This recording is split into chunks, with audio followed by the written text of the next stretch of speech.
In this video, I'm going to explain to you exactly how to fix the Electrolux washer E41 error code. So as you can see, this specific error code right here, the cause of it is mostly the appliance door lid is open or not closed correctly, as you can see, or the appliance is overloaded, or the door lock is faulty, as you can see. So to be able to actually fix this, the number one step is going to be for you to check if the door lid is properly closed, as you can see. So double check so that it's actually closed.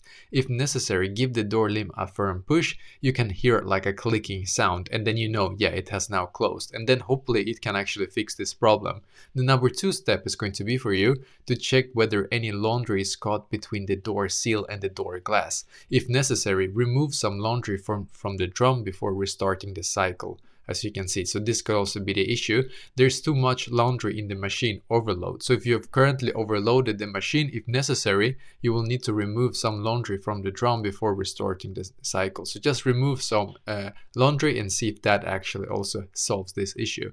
The fourth and the final step is to check the mechanical child safety lock, if applicable.